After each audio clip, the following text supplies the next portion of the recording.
नमस्कार दोस्तों, आप सभी को सबसे पहले सरस्वती पूजा और गणतंत्र दिवस की हार्दिक शुभकामनाएं। इस वीडियो में आधुनिक भारत के इतिहास से संबंधित 60 महत्वपूर्ण प्रश्न को डिस्कस किया जाएगा। जो 60 प्रश्न हैं सारे के सारे आपके बीपीएससी के पूछे हुए प्रश्न हैं। बीपीएससी के द्वारा अभी तक मॉडर्न इंडिया का जो है 406 प्रश्न पूछा गया है। तो मेरा प्लान था इसे 3 वीडियो में डिस्कस करने का। आज का मेरा प्लान था कि 150 क्वेश्चन को डिस्कस किया जाएगा पहला वीडियो में, लेकिन ये मेरा प्लान आज फेल कर गया क्योंकि सरस्वती पूजा और गणतंत्र दिवस होने के कारण आसपास बहुत ही ज़्यादा शोर शराबा हो रहा है। तो उसके कारण हमने वीडियो को 60 ही पर रोक दिया है, ठीक है। और जो कल का वीडियो आएगा उसमें भले 200 क्वेश्चन को अपलोड किया जाएगा। तो अगर वीडियो आप सभी को हेल्पफुल लगेगा तो चैनल को सब्सक्राइब कीजिएगा और वीडियो अपने दोस्तों में शेयर जरूर कीजिएगा। आपको बता दें कि पार्ट फर्स्ट है। तो आइए देखते हैं पहला क्वेश्चन। पुर्तगाली उपनिवेश का प्रथम वायसराय भारत में कौन हुआ? तो फ्रांसिस्को दी अल्मेडा होता है और इसका शासनकाल 1505 से लेकर 1509 तक रहता है। 1509 तक रहता है। ब्लू वाटर पॉलिसी अल्मेडा के द्वारा ही दिया गया था। साथ ही आपको ध्यान रखना है कि पुर्तगाली शक्ति का वास्तविक संस्थापक भारत में कौन होता है? तो अल्बुकर्क होता है, ठीक है, अल्बुकर्क होता है। तो इसका आंसर आपका सी हो जाएगा। बंगाल की खाड़ी में समुद्री डकैती हेतु हुगली का उपयोग कौन करता था? तो पुर्तगालियों के द्वारा किया जाता था, ठीक है, पुर्तगालियों के द्वारा किया जाता था। निम्नलिखित अंग्रेजों में से किसे जहांगीर ने खान की उपाधि से सम्मानित किया था? बहुत ही अच्छा सवाल है। जहांगीर ने किसे खान की उपाधि से सम्मानित किया था? तो हॉकिंग्स को सम्मानित किया था। और कब किया था? 1608 में किया था। और आपको याद रखना है कि जहांगीर जो है हॉकिंग्स को 400 का मनसब भी देता है, 400 का मनसब भी देता है। भारत में 1612 में अंग्रेज़ों ने अपनी पहली फैक्ट्री कहाँ स्थापित की थी? तो सूरत में स्थापित की थी। कहीं कहीं पर आपको लिखा मिलेगा 1613। तो ये भी पॉइंट आपका सही है, ठीक है। तो डी इसका राइट आंसर हो जाएगा। किस मुगल शासक के समय में सर थॉमस रो भारत आया? तो जहांगीर के समय में आता है। 1615 में भारत के सूरत पहुंचता है और 1616 में जहांगीर के अजमेर कोर्ट में उपस्थित होता है sir Thomas Roe. Dutch east India company ने किस वर्ष अपनी फैक्ट्री पटना में स्थापित की? तो 1632 में पटना कॉलेज के उत्तरी इमारत में स्थापित की थी। सर्वप्रथम किस मुगल शासक ने ब्रिटिश के विरुद्ध संघर्ष किया? तो औरंगजेब ने सबसे पहले किया 1686 में, 1686 में, ठीक है।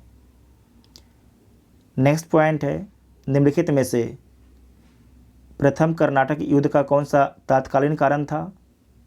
तो कर्नाटक की राजगद्दी का मसला तात्कालीन कारण था।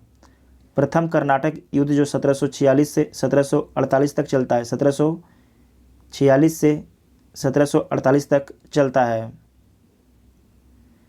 1760 का प्रसिद्ध वांडीबास का युद्ध अंग्रेजों द्वारा किससे लड़ा गया, किसके खिलाफ लड़ा गया? तो फ्रांसीसियों के खिलाफ लड़ा गया था, ठीक है, फ्रांसीसियों के खिलाफ लड़ा गया था। तो ए ऑप्शन आपका ठीक हो जाएगा। साथ ही अंबर का युद्ध के बारे में याद रखिएगा, कब हुआ था? तो अगस्त 1749 में अंबर का युद्ध हुआ था। उसके बाद प्लासी का युद्ध जून 1757 में हुआ था। और जो बांडीबास का युद्ध है जनवरी 1760 में हुआ था। और जो बक्सर का युद्ध है अक्टूबर 1764 में हुआ था। इसे नोट कर लीजिएगा, वेरी वेरी इंपॉर्टेंट पॉइंट है।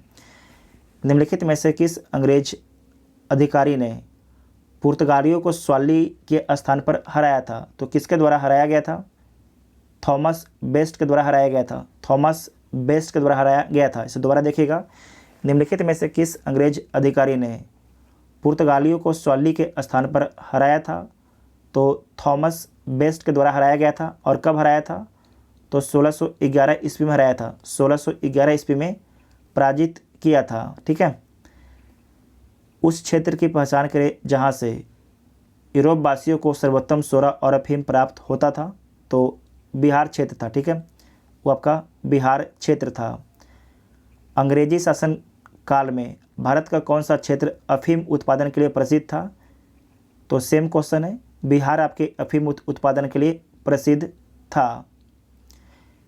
इलाहाबाद की संधि के बाद रॉबर्ट क्लाइव ने मुर्शिदाबाद का उप दीवान किसे बनाया? बहुत ही अच्छा सवाल है। इलाहाबाद की संधि कब होता है? तो 1765 में होता है। ठीक है, तो इलाहाबाद की संधि के बाद जो है रॉबर्ट क्लाइव ने मुर्शिदाबाद का उप दीवान किसे बनाया? तो मोहम्मद रजा खान को बनाया, मोहम्मद रजा खान को बनाता है। ठीक है, सम्राट शाह आलम द्वितीय ने ईस्ट इंडिया कंपनी को बंगाल, बिहार तथा उड़ीसा की दीवानी प्रदान की। तो कब प्रदान की? ये डेट पूछा आपसे जा रहा है। तो 12 अगस्त 1765 को, 12 अगस्त 1765 को। मुग़ल बादशाह बहादुर शाह जफ़र के बारे में कहा जाता था कि उसके साम्राज्य की सीमा थी। तो ये बहादुर शाह जफ़र के बारे में नहीं बोला जाता है, ये बोला जाता है मुग़ल बादशाह शाह आलम द्वितीय के बारे में, कि जो शाह आलम द्वितीय इसके साम्राज्य की सीमा चांदनी चौक से पालम तक था। जो चांदनी चौक है उससे लेकर पालम तक था। कहीं कहीं पर लिखा मिलेगा आपको लाल किले से पालम तक, तो ये भी आपका ठीक है। ठीक है, तो ए इसका राइट आंसर हो जाएगा। और इस क्वेश्चन को जो है बीपीएससी मार्किंग से बाहर कर दिया था क्योंकि क्वेश्चन ही गलत था। रंजीत सिंह ने सुप्रसिद्ध कोहिनूर हीरा प्राप्त किया था, तो किससे प्राप्त किया था? तो शाह शुजा से प्राप्त किया था। नेक्स्ट है, टीपू सुल्तान ने अपनी राजधानी बनाई थी, तो कहाँ बनाई थी?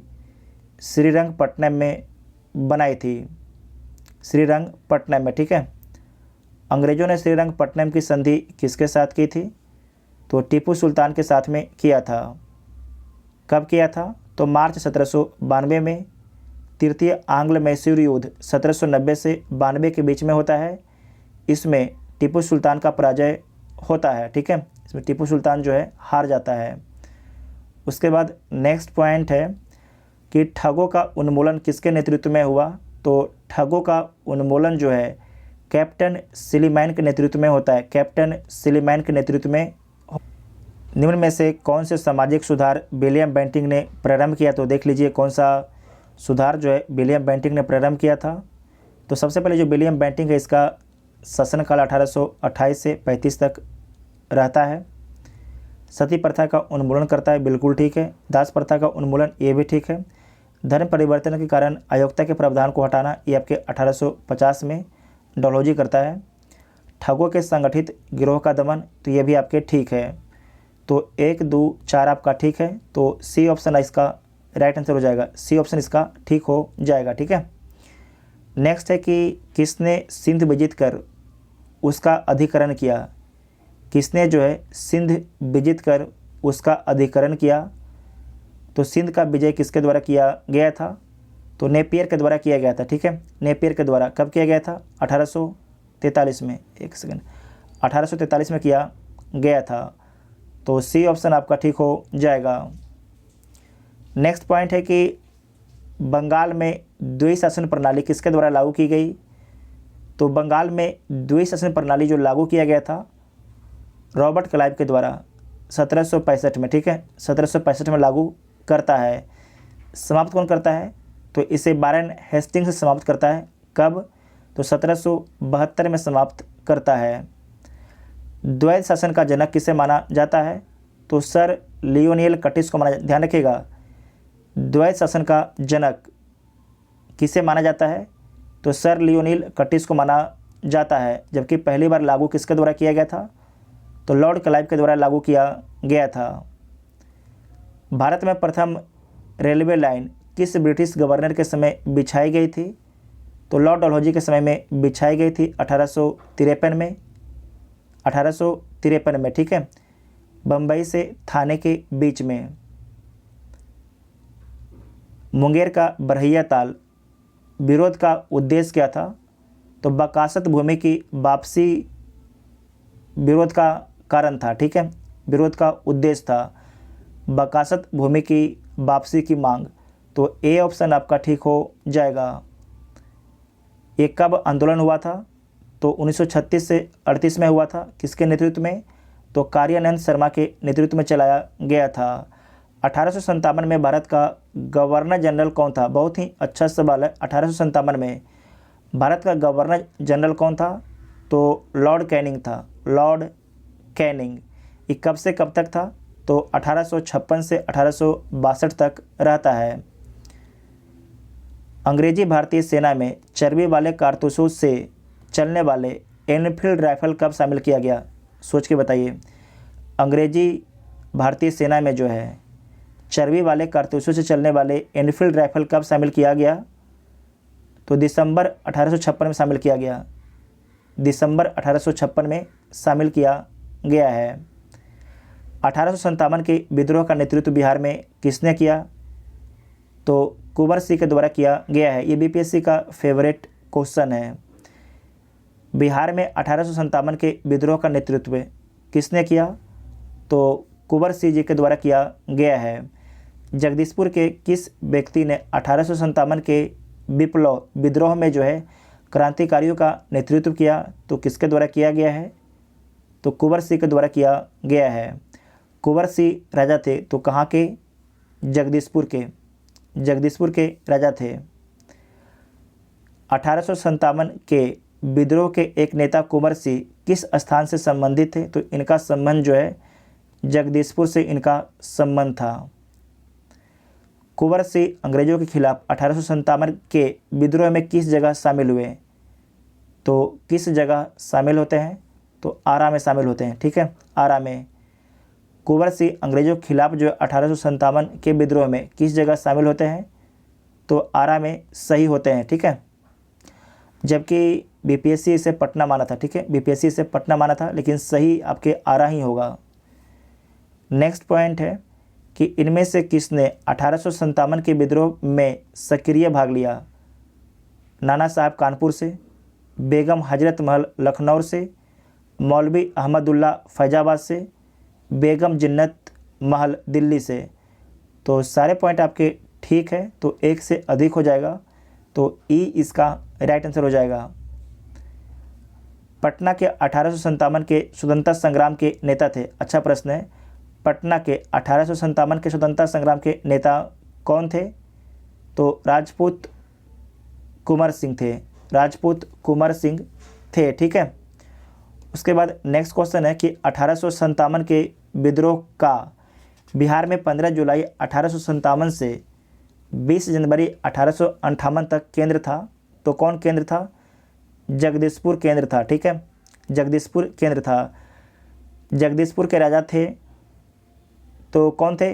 कुंवर सिंह थे। ठीक है, कुंवर सिंह ने 1857 के विद्रोह का नेतृत्व किस प्रांत में किया? तो बिहार प्रांत में किया। 1857 के विद्रोह का नेतृत्व बिहार में किसने किया? तो कुंवर सिंह ने किया। एक ही क्वेश्चन को बहुत बार रिपीट किया गया है, देख रहे हैं ना। बिहार में 1857 के विद्रोह का नेतृत्व किसने किया?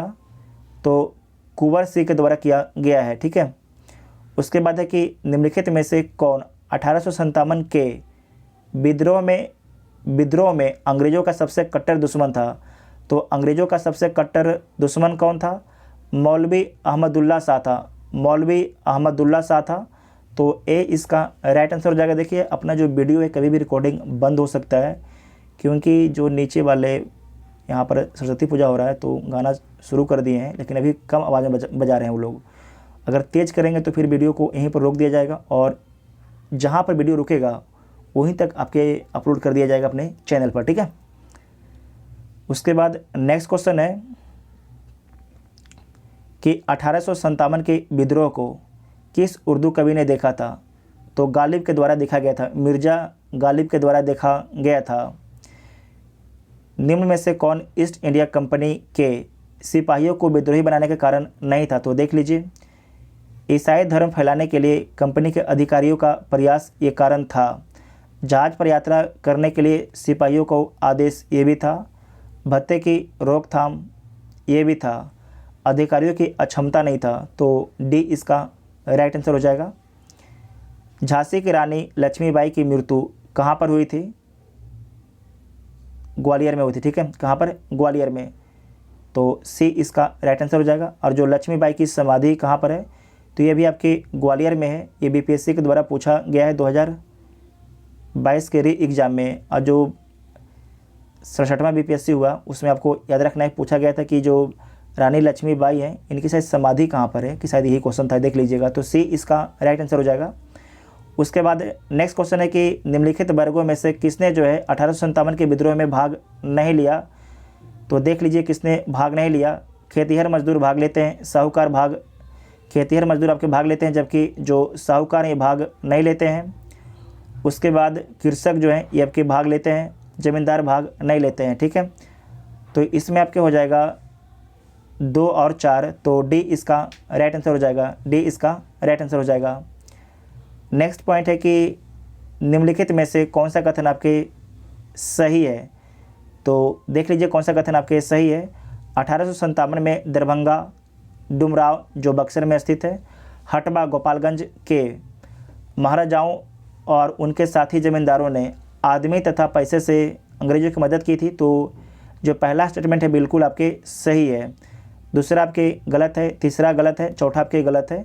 तो ए इसका राइट आंसर हो जाएगा। आप लोग सारे जो आपके ऑप्शन इसे पढ़ लीजिएगा, जो स्टेटमेंट इसे पढ़ लीजिएगा। ठीक है, उसके बाद नेक्स्ट क्वेश्चन है 1857 के विद्रोह से बिहार का कौन सा भाग आपके अप्रभावित रहा। 1857 के विद्रोह से जो है कौन सा भाग आपके अप्रभावित रहता है। तो देख लीजिए दानापुर आपके प्रभावित रहा, आरा प्रभावित रहा, पटना प्रभावित रहा। मुंगेर के बारे में याद रखिएगा कि जो मुंगेर अप्रभावित रहता है, मुजफ्फरपुर भी आपके प्रभावित रहता है। तो इसमें केवल आपके 5 होगा, 5 किसमें केवल है। तो बी इसका राइट आंसर हो जाएगा। ठीक है, बी इसका राइट आंसर हो जाएगा। 1857 का विद्रोह लखनऊ में किसके नेतृत्व में आगे बढ़ा। तो किसके नेतृत्व में आगे बढ़ता है, बेगम ऑफ अवध के नेतृत्व में, बेगम ऑफ अवध के नेतृत्व में आगे बढ़ता है। 1857 का विद्रोह मुख्यतः किस कारण से असफल रहा था, उसके पीछे क्या कारण था देख लीजिए। हिंदू मुस्लिम एकता की कमी, ये आपके गलत है। किसी समान योजना और केंद्रीय संगठन की कमी, तो ये ठीक है। इसके प्रभाव का सीमित क्षेत्र, ये भी गलत है। जमींदारों की सहभागिता, ये भी आपके गलत है। तो बी इसका राइट आंसर हो जाएगा। नेक्स्ट क्वेश्चन है कि विचार करना है, तो विचार कर लीजिए। 1857 में प्रथम स्वतंत्रता संग्राम ब्रिटिश सरकार से स्वतंत्रता प्राप्ति करने में असफल रहा, तो बिल्कुल ठीक है। बहादुर शाह जफर के नेतृत्व को जन सहयोग नहीं मिला था और अधिकांश महत्वपूर्ण रियासतों के शासक उनका साथ देने में कतरा गए थे। तो ये भी पॉइंट आपका ठीक है। ये कारण जो है कथन का सही व्याख्या भी कर रहा है। तो ए इसका राइट आंसर हो जाएगा। ठीक है, ए इसका राइट आंसर हो जाएगा। नेक्स्ट है महारानी विक्टोरिया ने भारतीय प्रशासन को ब्रिटिश ताज के नियंत्रण में लेने की घोषणा की। तो कब लेने की घोषणा की, 1 नवंबर 1858 को, 1 नवंबर 1858 को। ठीक है, नेक्स्ट पॉइंट है 1857 के बाद ब्रिटिश सरकार ने सिपाहियों का इन प्रांतों से चयन किया। बहुत ही अच्छा सवाल है कि 1857 के विद्रोह के बाद जो है ब्रिटिश सरकार ने सिपाहियों का इन प्रांतों से चयन किया। तो किन प्रांत से चयन किया, गोरखा, सिख, पंजाबी, उत्तर प्रांत से। ठीक है, तो सी इसका राइट आंसर हो जाएगा, सी इसका राइट आंसर हो जाएगा। नेक्स्ट पॉइंट है कि निम्नलिखित में से किसने जो है 1857 के विद्रोह को एक षड्यंत्र की संज्ञा दी थी। तो किसके द्वारा दिया गया था, इस sir James Outram and W Taylor के द्वारा दिया गया था। सर जेम्स आउटरम्प एवं डब्ल्यू टेलर के द्वारा दिया गया था। तो ए इसका राइट आंसर हो जाएगा। 1857 के विद्रोह को किसके द्वारा प्रथम भारतीय स्वतंत्रता संग्राम के रूप में वर्णित किया गया है। तो बी.डी. सावरकर के द्वारा किया गया है, बी.डी. सावरकर के द्वारा किया गया है। निम्नलिखित में से कौन सा आयोग 1857 के विद्रोह के दमन के बाद भारतीय फौज के नवगठन से संबंधित है। तो पील आयोग। ठीक है, पील आयोग। तो बी इसका राइट आंसर हो जाएगा। आप पील आयोग के बारे में याद रखिएगा कि इसने बंगाल, बिहार में जो है अगर एक ब्रिटिश सैनिक है तो 2 भारतीय सैनिक होगा, जबकि अगर मद्रास में एक ब्रिटिश सैनिक है तो 3 आपके भारतीय सैनिक होगा। तो बी इसका राइट आंसर हो जाएगा। ठीक है, इसे आप लोग नोट कर लीजिएगा, वेरी वेरी इंपॉर्टेंट पॉइंट है। उसके बाद नेक्स्ट है कि नील विद्रोह किसके बारे में था। नील विद्रोह जो है किसके बारे में था, तो देख लीजिए। रैयत नील की खेती करना नहीं चाह रहे थे पर उनसे एक अमूल्य मूल्य पर जो है ज़बरदस्ती करवाई जा रही थी। तो बिल्कुल ठीक है, तो सी इसका राइट आंसर हो जाएगा। जो नील विद्रोह है कब से कब तक चलता है, तो 1859 से 60 तक चलता है। नील विद्रोह का जिक्र अपने बुक में किसके द्वारा किया जाता है, तो दीनबंधु मित्र के द्वारा किया जाता है। दीनबंधु मित्र के द्वारा किया जाता है। नील कृषकों की दुर्दशा पर लिखी गई पुस्तक नील दर्पण के लेखक कौन हैं, तो दीनबंधु मित्र हैं। दीनबंधु मित्र हैं। वह प्रथा जिसके तहत किसान स्वयं भूमि का मालिक होता है और सरकार को भू राजस्व के भुगतान के लिए जिम्मेदार माना जाता है, तो ये कौन सा आपके जमींदारी व्यवस्था है, सब दोबारा देखिएगा कि वह प्रथा जिसके तहत किसान स्वयं भूमि का मालिक होता है और सरकार को भू राजस्व के भुगतान के लिए जिम्मेदार स्वयं होता है, तो ये आपके रैयतवाड़ी व्यवस्था थी। ठीक है, ये रैयतवाड़ी व्यवस्था थी, तो बी ऑप्शन आपका ठीक हो जाएगा। नेक्स्ट है पागल पंथ की स्थापना किसने की थी, तो जो पागल पंथ है इसकी स्थापना किसके द्वारा किया गया है, करम शाह के द्वारा किया गया है। ठीक है, करम शाह के द्वारा किया गया है। फराजी कौन थे, तो फराजी हाजी शरीयतुल्लाह के अनुयायी थे। फराजी कौन थे, हाजी शरीयतुल्लाह के अनुयायी थे।